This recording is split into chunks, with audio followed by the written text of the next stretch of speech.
Coming up on Cultural Capital this week, we talk to the team behind the lyric Hammersmith's new production, Running with Lions, about a British Caribbean family coming to terms with the death of a loved one. Thing of the week is absolutely revolting, and I'll be reviewing a new documentary that aims to tell the real sticky story behind one of the world's greatest film comedians, Charlie Chaplin.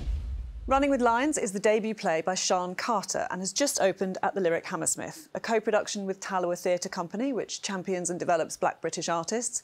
It focuses on a British Caribbean family struggling to find ways to talk about death, love, grief and mental ill health. We headed down to rehearsals to meet Sian and her director, Michael Buffong, to find out more.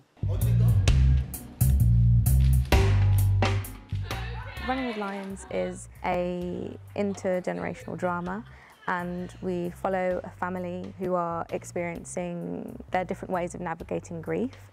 I think that the core message of the production is have those conversations. They may be difficult to have, but there is a way forward, and I think the joy that the characters eventually find themselves in is worth the journey. All audiences will relate to this play. I think its premise is that of a family unit. I think it's about relationships between generations. I think, yes, London audiences will definitely respond to this play, but I think all audiences will. The script was originally for radio, so I was looking at how to best tell the story for stage, and that was a redrafting process.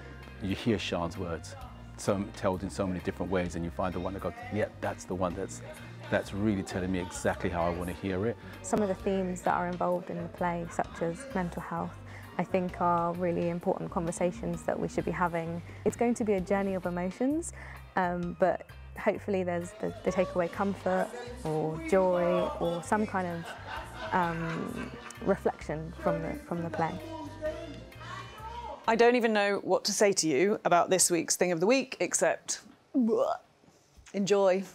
Now this is an example, believe it or not, of a waxy earplug from the ear canal of a baleen whale. But the incredible thing about these plugs is they form inside the ear canal of the whales because there's no external opening. Like we have an ear, they have no opening at all.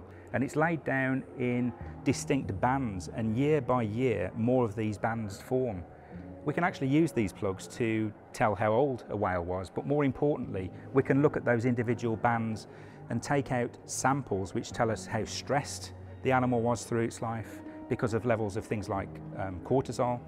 We can tell whether or not the females were pregnant during their life because the pregnancy hormones which are secreted into the body are laid down in these plugs. But more importantly, you know, we can tell how polluted the seas were that these animals were living in.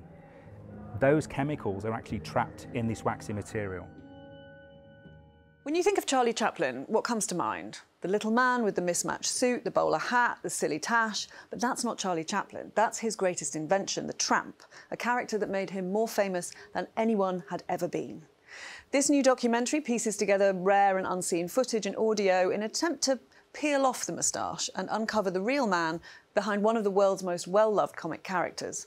Honestly, it's not that pretty. I knew Charlie when he was a little boy. What was he like?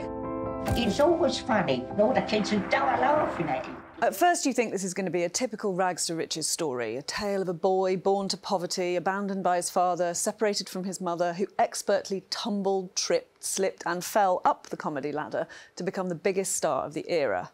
But then come the curveballs. His first wife divorced him for mental cruelty. He was a blatant and prolific philanderer. He had a strong predilection for teenage girls. Then there's his pathological need for control. He built his own studio, founded his own distribution company, directed, wrote, produced, edited, scored and starred in every movie. He once drove his cast and crew to the edge of madness, taking more than 500 days to shoot a single scene.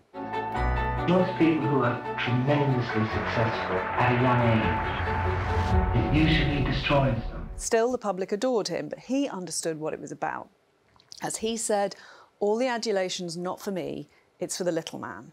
He was proven right, of course, during the Red Scare, when after many attempts to discredit him by the FBI, his own god-awful track record caught up with him in the person of another pregnant teenager, Joan Barry.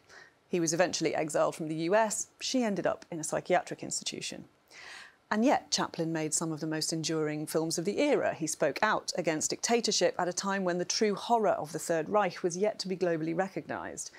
And the public still loves him. Most of this stuff is forgotten now. The adulation for the little man remains. In the cancellation era, this is a timely portrait of a man who could also be a monster, a comic genius who spoke out against cruelty and inhumanity and was guilty of both, an abandoned child who took out his insecurities on vulnerable women.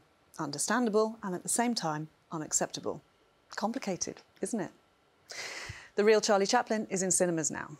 For more great stuff to see and do in the capital this week, go to the Evening Standard on TikTok and ES Culture on Instagram. See you next week.